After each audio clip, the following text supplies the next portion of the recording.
Thank you, Lital. Hello, everybody.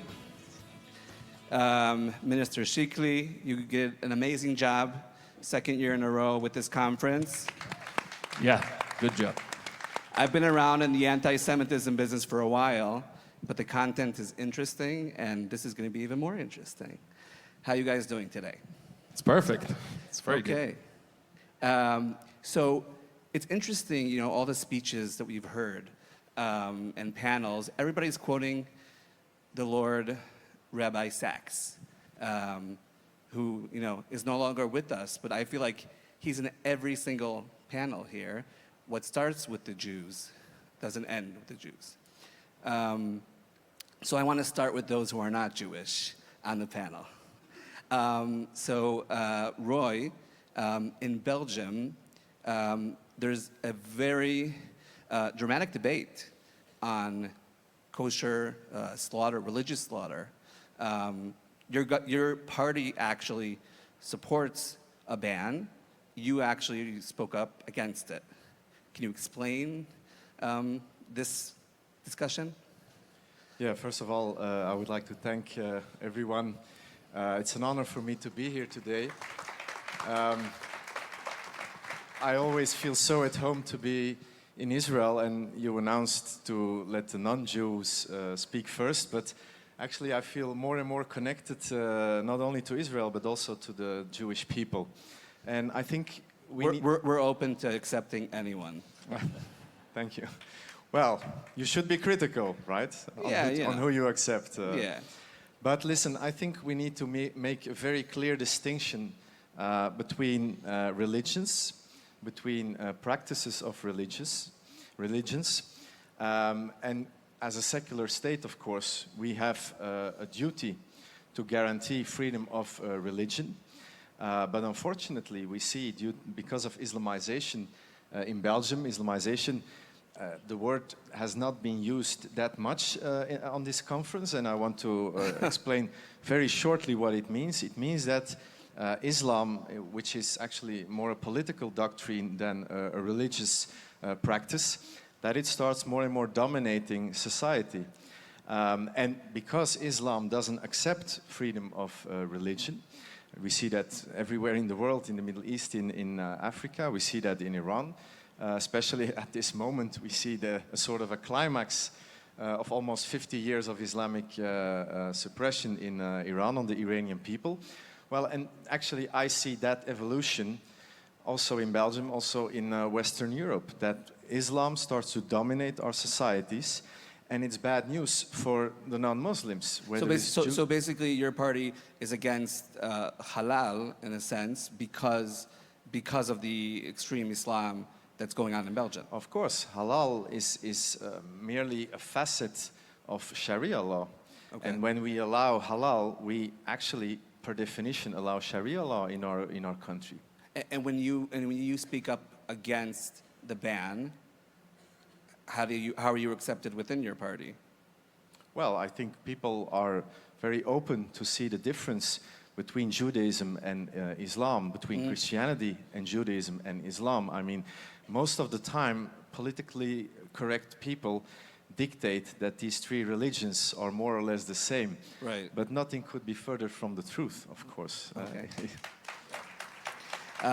Thank you. So, Dominik, our countries, you know, Israel and Poland, have gone through, I would say, a roller coaster in the past few years. A lot of it has to do with, you know, the way the Holocaust is being documented, perceived, and you know, a lot of Jewish organizations or individuals sometimes are very hesitant, or even wouldn't even necessarily sit on the stage with someone from your party. So, can you explain why you think that's wrong?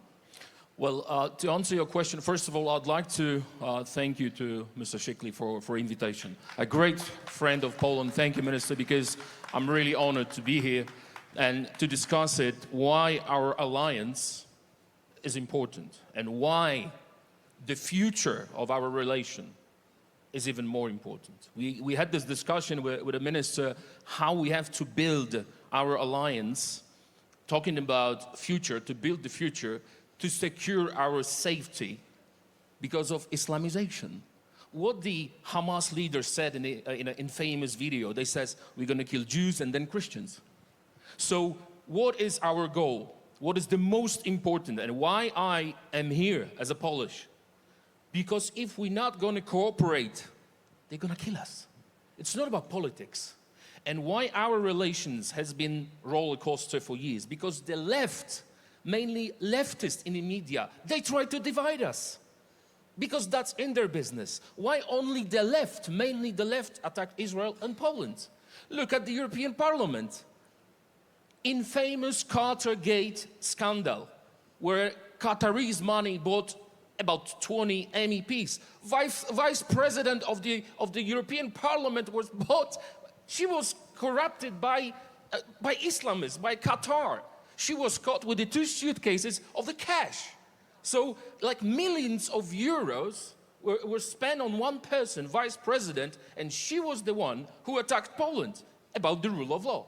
And then she was bought by Qataris. So I have to thank 2 people, very important.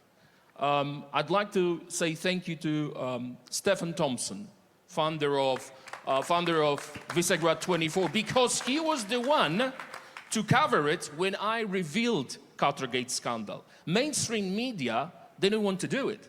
Stefan was proud enough to do it, so I have to thank him. But there is someone more important. Well, we have to thank him for supporting Israel. I have to say that, you know, because he's supporting the truth. Yeah. And there is someone even more important, my beautiful fiancée, Evelyn. Oh. She couldn't be here with us. Mazal tov. I love her because she was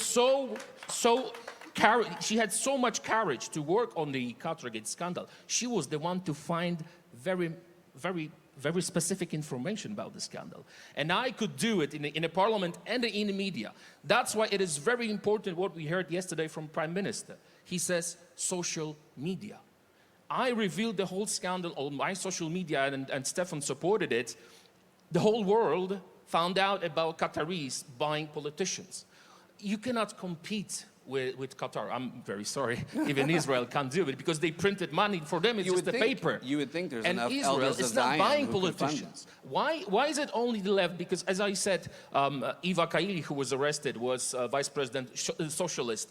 Cozzolino, the former member of Communist Party in Italy, and others. So what we have to do now, we have to focus on the future, and we have to use social media because we have to reveal the truth about these hypocrites. We have to reveal the truth about the Islamists and their goal. That's where, again, Minister, thank you very much for invitation. Thank you. So, Natasha, you're at the forefront. You know, everyone who follows you on social media can see, you know, combating, I don't know, lies, hate against the Jewish people, against Israel. You know, we saw in Amsterdam, the whole 2.5 years has been a bit of a fog, but whenever that was, when Maccabi Tel Aviv was playing there, and, you know, was there actually a real trial there against those who attacked Israelis and attacked Jews in the streets of Amsterdam? Well, firstly, thank you very much for the invitation. And perhaps as the token Brit on the panel, I might be able to invoke Lord Sachs in respect of his identification of the modern manifestation of anti-Semitism, no longer against the Jews as a religion or the Jews as a race, but the Jewish state.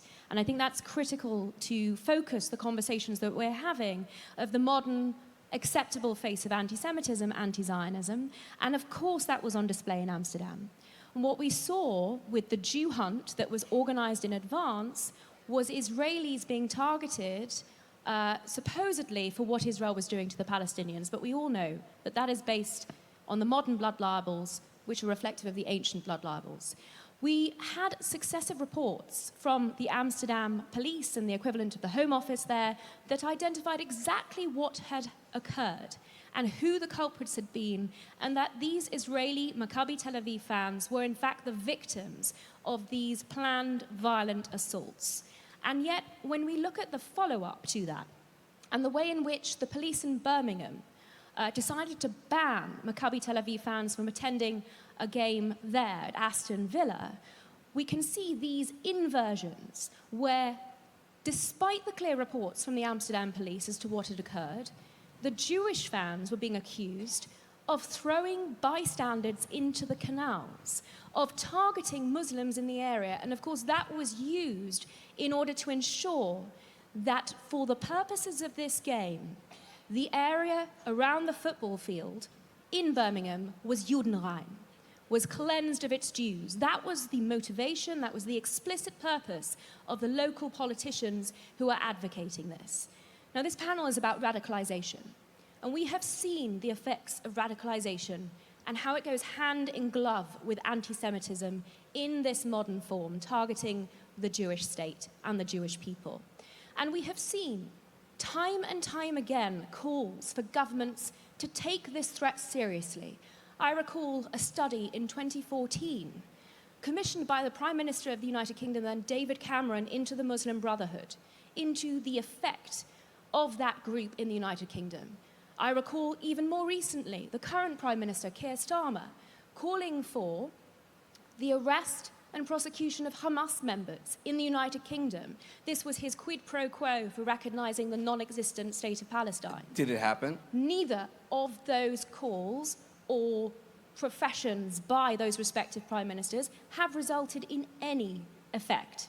And that's where the organization I'm very privileged to be involved with, UK Lawyers for Israel, comes in, because we have held these entities, the police, local government, national government, to account. We are continuing to do so in raising radicalization in schools, in holiday camps, in professional environments like the NHS, in unions, and ensuring that those in authority have their feet held to the fire.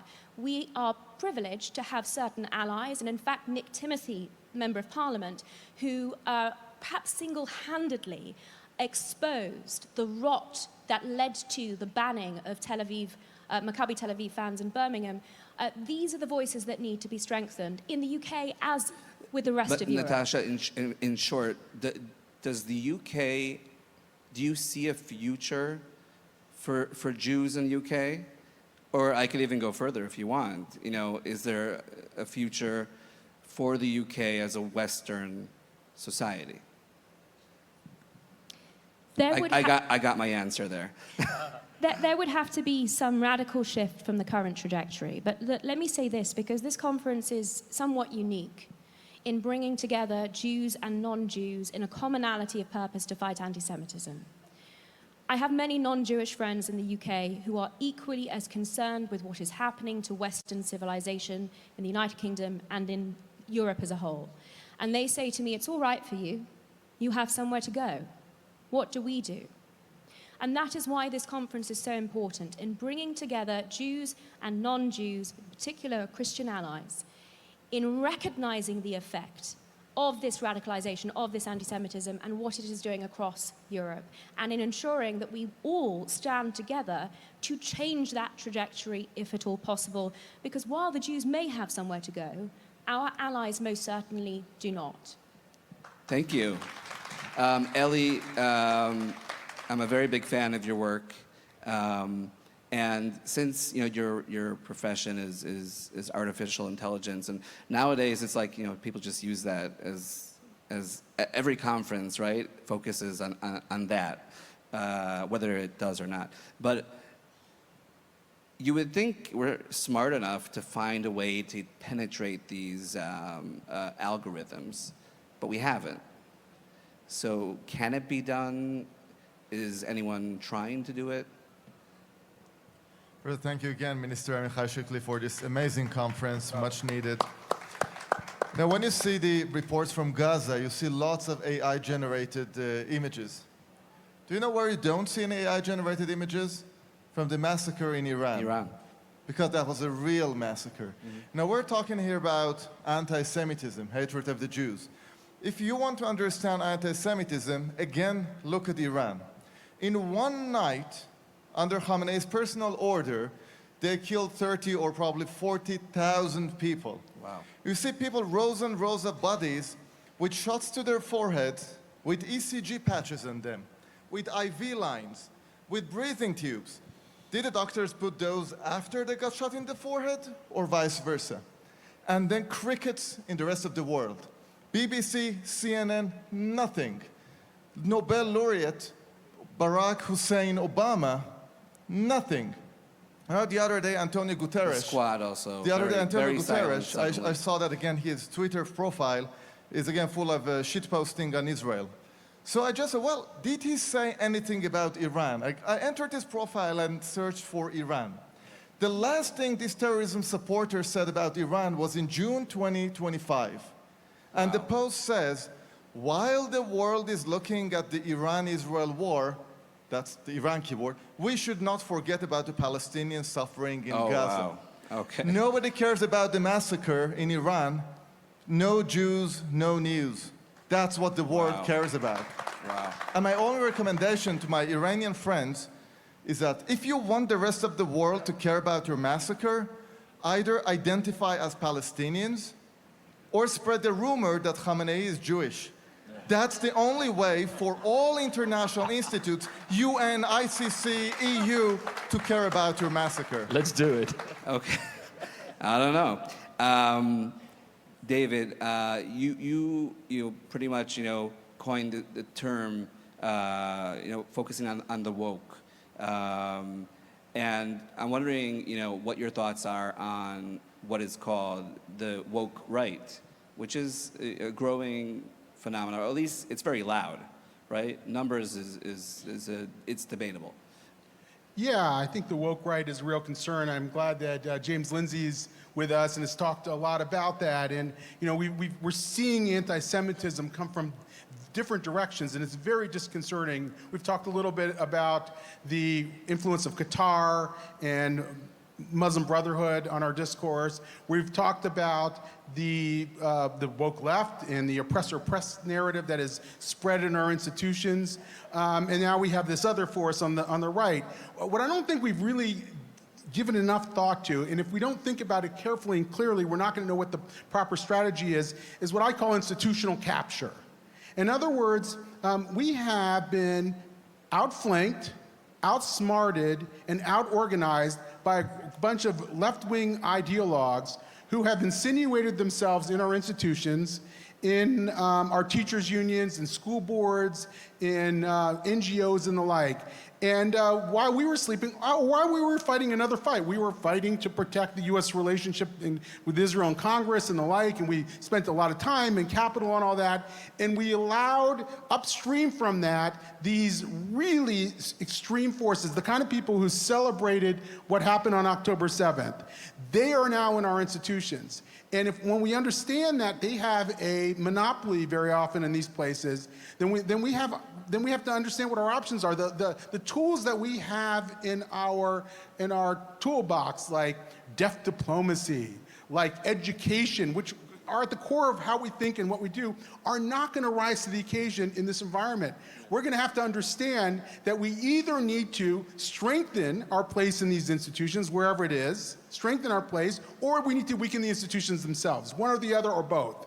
And I think that's really how we have to sort of pivot in our thinking and our strategy in this day and age, whether we're dealing with the woke right or the woke left or radical Islam. Okay, so we have like 2 minutes. I want every one of you, we'll go in order of the way you're sitting. What should we be doing in like a sentence? Like what should, Minister Shikli is here, tell him what to do. Well, you could start. We're starting with the Jews. With the Jews again? I don't know. I may be naive, but I believe that the truth prevails over the lies. Amen. We need to share our truth, the truth about it's not about Israel. We and the West are allies here. We are fighting the same fight. It must be clear to everyone. And if we fight together, as the brave Israelis are fighting, as the brave Iranians are fighting, those who fight for their freedom and their values, I believe, will prevail. Thank you. Natasha. Well, the incredible valor and victories that we have seen on the 7 kinetic fronts of this war have been inspirational. You are the army for the 8th front.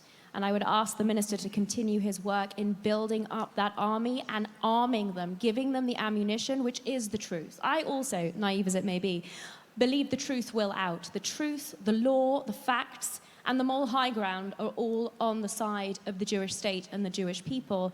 And the key allies that we have around the world recognize that.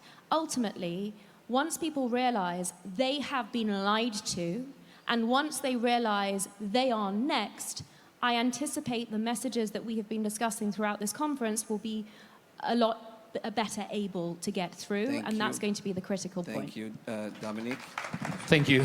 My life motto is be like Poland. 0 illegal migrants. This is my political motto. I tell you why. I think the minister will agree with you. And I tell you why this is an advice to everyone who's watching us. Because in Europe, but not only in Europe, media are pushing you. Be good, take migrants, they are refugees. 0, not even 1. Be brave, be like Poland, and never apologize. So Minister, you know since that. I'm the media, never apologize, since I'm the never media, back down. now I'm gonna silence it. Okay. Well, what can I say? Be like Poland, yes. Or We didn't let anyone, even one. And there's no Be terrorist like attacks. Poland. 0 terrorist attacks, 0. But you could also say, Minister Shikli, be like Israel. right. Maybe that is a slogan that we should start using in Europe as well. And I have a personal bond with this country, and I love it here. I feel so at home. I call it my second home. But when people ask me here, outside here in the lobby, what do you see for the future of Europe? Do you think Europe will survive? Do you think Belgium will survive? And then I say, yeah, well, 2 days ago, Hamas said thank you to the Belgian government. Thank you. Because the Belgian government doesn't allow Israeli airplanes to fly over Belgium with equipment, military equipment. Yeah. Well, and that says it all, doesn't it? Yeah. With this type of governments, we will lose. We will lose our society. And what will be the end game? The end game will be that all Jews in Antwerp, where I live, in Brussels, will be replaced by Muslims. And that is my biggest fear. That is why I'm fighting every day inside and outside Thank you Parliament. so much. And finally, David. Yeah. We have to leverage where we're strong to where we're weak. We have to use our incredible AI capabilities to figure out what the bad guys are after. We have to then expose them in the media, and then we have to then share that with elected officials and others who are on our side and get them to help us root out this insidious effects on our institutions. Perfect, thank you. I'll just add in one sentence, I think, we need all the allies we can get. And sometimes people try and alienate our allies, and there could be new allies, and we have to adapt ourselves to it. So thank you very much to all of you, and have a good day. Thank you very much.